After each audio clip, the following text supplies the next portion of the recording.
Welcome back to Xylem learning. എല്ലാവരും NMMS നന്നായിട്ട് പഠിക്കുന്നുണ്ടല്ലോ അല്ലെ? അപ്പൊ വളരെയധികം സമയം കുറവാണ് നമുക്ക് NMMSനെ പ്രിപ്പയർ ചെയ്യാനുള്ളത്. അപ്പൊ മാക്സിമം വീഡിയോസും അതുപോലെ തന്നെ നമ്മുടെ ലൈവുകളൊക്കെ കണ്ട് തന്നെ നിങ്ങൾ ക്ലിയർ ആയിട്ട് പഠിക്കുക. സോ NMMS സാറ്റ് ബയോളജിയിൽ കഴിഞ്ഞ വർഷങ്ങളിലായിട്ട് വന്നിട്ടുള്ള കുറച്ച് ക്വസ്റ്റ്യൻസ് ആണ് നമ്മൾ ഈ വീഡിയോയിൽ ഡിസ്കസ് ചെയ്യാൻ പോകുന്നത്. ചിലപ്പം ചില ടേംസുകളൊക്കെ നിങ്ങൾ ആദ്യമായിട്ട് കേൾക്കുന്നുണ്ടാകും. അതെന്താണെന്ന് മിസ് എന്ത് ചെയ്യാം, ഒന്ന് ചെറുതായിട്ട് തന്നെ ക്ലിയർ ചെയ്ത് തരാം. കൂടുതൽ കാര്യങ്ങൾ നമ്മൾ ലൈവിലായിരിക്കും ഡിസ്കസ് ചെയ്യുന്നത്. സോ ഒരിക്കലും എന്ത് ചെയ്യരുത്, നമ്മുടെ NMMSന്റെ ലൈവ് മിസ്സാക്കാൻ പാടില്ല.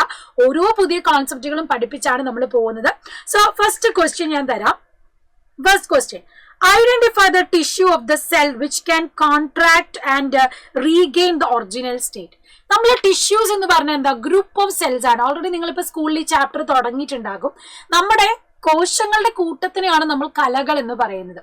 ഇപ്പൊ പ്ലാന്റിനും പല ടൈപ്പ് ഓഫ് ടിഷ്യൂസ് നമ്മൾ പഠിക്കുന്നുണ്ട്. Meristematic tissues, permanent tissues. ആനിമൽസിലും നമുക്ക് പല ടിഷ്യൂസ് ഉണ്ട്. നമ്മൾ സ്കിന്നിൽ കാണുന്നതാണ് എപ്പിത്തീലിയൽ ടിഷ്യൂ, നമ്മൾ മസിലിൽ കാണുന്നതാണ് മസ്കുലാർ ടിഷ്യൂ, നമ്മുടെ ബ്രെയിനിൽ കാണുന്നതാണ് നെർവസ് ടിഷ്യൂ, നാഡീകല.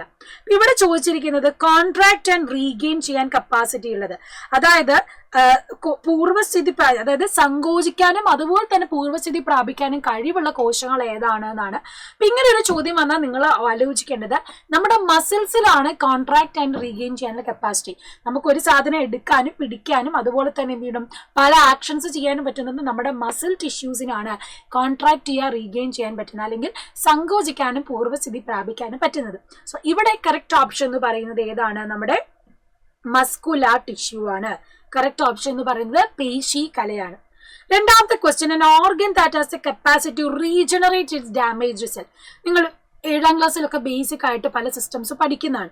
അപ്പൊ നശിച്ചു പോകുന്ന കോശങ്ങളെ പുനർനിർമ്മിക്കാൻ കഴിവുള്ളവ, തന്നെത്താനെ വളരാൻ കഴിവുള്ളവയാണ് ഏതാണെന്നാണ് ലങ്സ്, ഹാർട്ട്, ലിവർ, കിഡ്നി.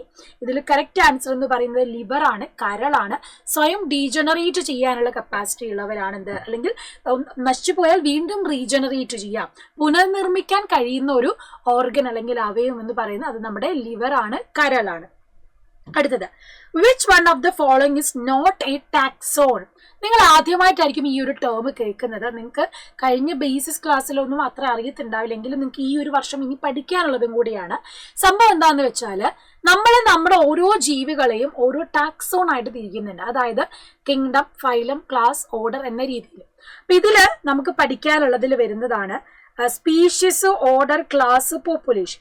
ഇതിൽ ടാക്സോൺ അല്ലാത്തതാണ് ചോദിച്ചത്. അപ്പൊ പോപ്പുലേഷൻ, ജീവിഗണം എന്ന് പറയുന്ന ഒരു ടാക്സോൺ അല്ല.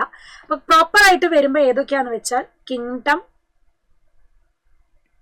Phylum, class, order, genus, species. Kingdom, phylum, class, order, family, genus, species. Okay, kingdom, phylum, class, order, family, genus, species. ഈ രീതിയിലാണ് എന്ത് ചെയ്യുന്നത്, ഈ ഓർഡറിങ് പോകുന്നത്. അപ്പൊ ഇതൊക്കെ എന്താണ്, ഒരു ടാക്സോൺ ആയിട്ട് നമുക്ക് പറയാം. അപ്പൊ ഇത് കൂടുതലായിട്ട് നിങ്ങൾ മനസ്സിലാക്കി വെക്കാം. ഇനി നിങ്ങൾ കഴിഞ്ഞ 7ാം ക്ലാസ്സിലൊക്കെ പഠിച്ചിട്ടുള്ള ബേസ് ചെയ്ത ക്വസ്റ്റ്യൻ ആണ് scientific cultivation of fruits and vegetables. പഴം, പച്ചക്കറികളെ നമ്മൾ ശാസ്ത്രീയമായി വളർത്തുന്ന രീതി ഏതാണെന്നാണ്. അപ്പൊ പഴം അതുപോലെ തന്നെ പച്ചക്കറികൾ, ഫ്രൂട്ട്സ് ആൻഡ് വെജിറ്റബിൾസിനെ നമ്മൾ റെയർ ചെയ്യുന്നതിനെ പറയുന്നതാണ് ഹോർട്ടികൾച്ചർ. ഹോർട്ടികൾച്ചർ എന്നാണ് പറയുന്നത്. ഫ്ലോറികൾച്ചർ എന്ന് പറഞ്ഞാൽ നമ്മൾ ഫ്ലവേഴ്സിനെ, പൂക്കൾ വളർത്തിയെടുക്കുന്നതിനാണ്. സെറികൾച്ചർ എന്ന് പറഞ്ഞാൽ സിൽക്ക് വേം ആണ്, പട്ടുനൂൽ പുഴുവാണ്. അതുപോലെ തന്നെ പിസികൾച്ചർ എന്ന് പറഞ്ഞാൽ ഫിഷസ്, മത്സ്യ കൃഷി ചെയ്യുന്നതിനെ നമ്മൾ പറയുന്നതാണ് പിസികൾച്ചർ. ഇതുപോലെ കുറെ തരത്തിലുള്ള കൃഷി രീതികളുണ്ട്. അപ്പം ഇതിൽ തന്നെ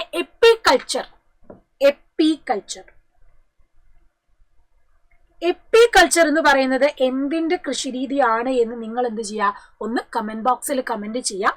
ഇനി മറ്റൊരു ക്വസ്റ്റ്യൻ നോക്കാം. Choose correctly matched pair. ശരിയായ ജോഡി ചേർന്ന് തിരഞ്ഞെടുക്കുക എന്നുള്ളതാണ്. അപ്പൊ ഇതിൽ കുറച്ച് ശാസ്ത്രജ്ഞന്മാരുടെ പേര് തന്നിട്ടുള്ളത്. John Ray, Carl Linnaeus, Aristotle, ചരകൻ. അപ്പൊ ഇതിൽ നമുക്ക് നോക്കാം. ജോൺ റേ എന്ന് പറയുന്നത് സ്പീഷീസ് എന്ന പദം ആദ്യമായിട്ട് കൊണ്ടുവന്ന ആളാണ്. കാൾ ലീനിയസ് എന്ന് പറയുന്നത് എന്താണ്, ഫാദർ ഓഫ് ബോട്ടണിയാണ് തന്നിട്ടുള്ളത്. അരിസ്റ്റോട്ടില് ഫാദർ ഓഫ് ടാക്സോണമി തന്നിട്ടുണ്ട്. ചരകൻ തന്നിട്ടുള്ളത് ഫാദർ ഓഫ് ബയോളജി ആണ്. അപ്പം ഇതിൽ നിങ്ങൾക്ക് കുറെ പേരുകളൊക്കെ ആദ്യമായിട്ട് കേട്ടിട്ടുണ്ടാവും. ഇതിൽ ശരിയായ ജോഡി ഏതാണെന്നാണ് ചോദിച്ചത്. ജോൺ റേ ആണ് വരുന്നത്. ജോൺ റേ ആണ് സ്പീഷീസ് എന്ന പദം രൂപീകരിച്ചത്. ഇനി ഞാൻ നേരത്തെ ചോദിച്ച പോലെ തന്നെ റെയറിംഗ് കൾച്ചർ ആണ്. Rearing of varieties like grey giant, white giant, grey giant, white giant തുടങ്ങിയ ഇനങ്ങളെ വളർത്തുന്ന രീതിയാണ് ഇത്. ഗ്രേ ജയന്റ്, വൈറ്റ് ജയന്റ് എന്ന് പറയുന്ന മുയലുകളുടെ വിവിധ തരത്തിലുള്ള വെറൈറ്റീസ് ആണ്. അപ്പൊ മുയലുകളെ വളർത്തുന്നതിനെ നമ്മൾ പറയുന്നത് ക്യൂണി കൾച്ചർ എന്നാണ്. ക്യൂണി കൾച്ചർ എന്നാണ് നമ്മൾ പറയുന്നത്. ഇനി അടുത്തത് വെൻ ഫ്രൂട്ട്സ് റൈപ്പൺ, പഴങ്ങൾ പഴുക്കുമ്പോൾ, ഫലങ്ങൾ പാകമാവുമ്പോൾ അന്നജം എന്തായി മാറുന്നു എന്നാണ്. അപ്പം ഫുഡ് സ്റ്റോർ ചെയ്ത് വെക്കുന്ന എപ്പോഴും എങ്ങനെയാ, സ്റ്റാർച്ച് അല്ലെങ്കിൽ അന്നജത്തിന്റെ രൂപത്തിലാണെന്ന് നിങ്ങൾക്കറിയാം. അപ്പൊ പഴങ്ങൾ പഴുക്കുമ്പോൾ അവിടെ എന്താ സംഭവിക്കുന്നത്, സ്റ്റാർച്ച് എന്തായിട്ട് മാറുന്നു, ഈ സ്റ്റാർച്ച് ഷുഗർ അല്ലെങ്കിൽ പഞ്ചസാരയായിട്ടാണ് കൺവേർട്ട് ചെയ്യുന്നത്. അതുകൊണ്ടാണ് മധുരം ഉണ്ടാവുന്നത് കേട്ടോ. അപ്പൊ അത് പ്രോപ്പർ ആയിട്ട് തന്നെ ഓർത്തു വെക്കാം. അടുത്തത് which one of the following is correct, സിരയെ കുറിച്ച് ശരിയായത് എന്താണെന്നാണ്. വെയിൻസിനെ പറ്റിയിട്ട് walls are present, thick wall, carries blood in high speed and high pressure, carry blood from heart. അപ്പൊ നമ്മുടെ ബോഡിയിൽ നമുക്ക് വെയിൻസ് ഉണ്ട്, ആർട്ടറീസും ഉണ്ട് അല്ലെ. വെയിൻസ് എന്ന് പറയുന്നതിന് എന്തുണ്ട്, വാൽവുകൾ ഉണ്ട്, വാൽവുകൾ കാണപ്പെടുന്നുണ്ട്. തിക്ക് വോൾ ആണോ, അല്ല. Carry blood pressure, blood in high speed and high pressure ആണോ, അല്ല. ക്യാരീസ് ബ്ലഡ് ഫ്രം ഹാർട്ട്, ഹാർട്ടിൽ നിന്ന് പോകുന്നതാണോ, അല്ല, ഹാർട്ടിലേക്ക് എത്തുന്നതാണ്. ഇതിൽ കറക്റ്റ് ഓപ്ഷൻ എന്ന് പറഞ്ഞാൽ വാൽവുകൾ കാണപ്പെടുന്നത് ഏതാണ്, വെയിനിലാണ്. ബാക്കി മൂന്നും ആർട്ടറീസിനെ പറ്റിയിട്ട് അല്ലെങ്കിൽ ധമനികളെ പറ്റിയിട്ട് പറയുന്നതാണ് കേട്ടോ. അപ്പം സിരകളുടെ പ്രത്യേകതയാണ് ഇവിടെ കൊടുത്തിട്ടുള്ളത്. നിങ്ങൾ സർക്കുലേറ്ററി സിസ്റ്റം ഒക്കെ ഓൾറെഡി 7ാം ക്ലാസ്സിൽ പഠിച്ചിട്ടുള്ളതാണ്. അടുത്ത ക്വസ്റ്റ്യൻ നമുക്ക് നോക്കാം. Which one of the following is not required for photosynthesis? ചുവടെ നൽകിയവയിൽ പ്രകാശ സംശ്ലേഷണത്തിന് ആവശ്യമില്ലാത്തത് ഏതാണ്? Carbon dioxide, oxygen, water, chlorophyll. Oxygen ആവശ്യമുണ്ടോ, ഇല്ല. ഓക്സിജൻ എന്താണ്, റെസ്പിറേഷൻ ആണ് ചെയ്യുന്നത്, അല്ലെങ്കിൽ ഫോട്ടോസിന്തസിന്റെ പ്രൊഡക്റ്റ് ആണ് ഓക്സിജൻ എന്ന് പറയുന്നത്. സോ പ്രകാശ സംശ്ലേഷണത്തിന് ആവശ്യമില്ലാത്തത്, ഡസ് നോട്ട് റിക്വയർഡ് എന്ന് പറയുമ്പോൾ അത് ഏതാണ്, ഓക്സിജൻ ആണ് ഇവിടെ കറക്റ്റ് ആൻസർ ആയിട്ട് വരുന്നത്. ഇനി which one of the following is a dead cell? ചുവടെ നൽകിയിരിക്കുന്നവയിൽ മൃതകോശം ഏതാണ്? പാരൻകൈമ, സ്ക്ലീറൻകൈമ, കോളൻകൈമ, ക്ലോറൻകൈമ. ഡെഡ് സെൽ ആയിട്ട് നമ്മൾ പറയുന്നത് ഏതാണ്, സ്ക്ലീറൻകൈമയാണ് കേട്ടോ. സ്ക്ലീറൻകൈമ എന്ന് പറയുന്ന ഒരു മൃതകോശമാണ്, ഡെഡ് സെല്ലാണ്. അത് പ്രോപ്പർ ആയിട്ടാണ് നിങ്ങൾ ഓർത്ത് വെക്കണം, മറന്നു പോകരുത്. Which one of the following is not true about epithelial tissue?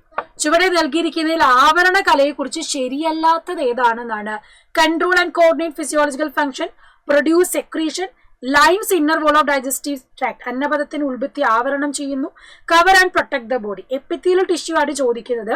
അപ്പൊ എപ്പിത്തീലിയൽ ടിഷ്യൂ സെക്രീറ്റ് ചെയ്യുന്നുണ്ട്, ഉൾഭിത്തി ആവരണം ചെയ്യുന്നുണ്ട്, പൊതിഞ്ഞ് സംരക്ഷിക്കുന്നുണ്ട്. ശരീരത്തെ കംപ്ലീറ്റ് ആയിട്ട് നിയന്ത്രിക്കുന്നുണ്ടോ, ഇല്ല. അപ്പൊ നോട്ട് ട്രൂ എന്ന് പറഞ്ഞാൽ ഏതാണ് കറക്റ്റ് ഓപ്ഷൻ? ഓപ്ഷൻ എ ആണ് ഇവിടെ കറക്റ്റ് ഓപ്ഷൻ ആയിട്ട് വരുന്നത്. അടുത്ത ക്വസ്റ്റ്യൻ നമുക്ക് നോക്കാം. Okay, which one of the following is not an excretory organ? ചുവടെ നൽകിയിൽ വിസർജന അവയവം അല്ലാത്തത്. നിങ്ങൾ ഓൾറെഡി 7ൽ പഠിച്ച ബേസിക് കോൺസെപ്റ്റ് വെച്ചിട്ടുള്ള ചോദ്യമാണ്. അപ്പൊ കിഡ്നി, വൃക്ക എക്സ്ക്രീറ്ററി ഓർഗൻ ആണ്. ലങ്സ്, ശ്വാസകോശം എക്സ്ക്രീറ്ററി ഓർഗൻ ആണ്. സ്കിന്ന്, ത്വക്ക് എക്സ്ക്രീറ്ററി ഓർഗൻ ആണ്. സ്റ്റൊമക്ക് എക്സ്ക്രീറ്ററി ഓർഗൻ ആണോ, അല്ല. ആമാശയം ഒരു വിസർജ്യ അവയവമല്ല. അപ്പൊ അത് നമുക്ക് അവിടെ ഒഴിവാക്കാം. അപ്പൊ ഇത്രയും ക്വസ്റ്റ്യൻസ് നമ്മൾ ഡിസ്കസ് ചെയ്തു. കൂടുതൽ ക്വസ്റ്റ്യൻസ് ഒക്കെ എന്താണ് ഇന്ന് ലൈവിൽ നമ്മൾ ഡിസ്കസ് ചെയ്യുന്നുണ്ട്. അപ്പൊ മറക്കരുത്, എല്ലാവരും ലൈവിലേക്ക് കറക്റ്റ് ആയിട്ട് തന്നെ വരണം. നമുക്ക് അടിപൊളിയായിട്ട് പഠിക്കണം. സോ സീ യു സൂൺ മക്കളെ, ബൈ.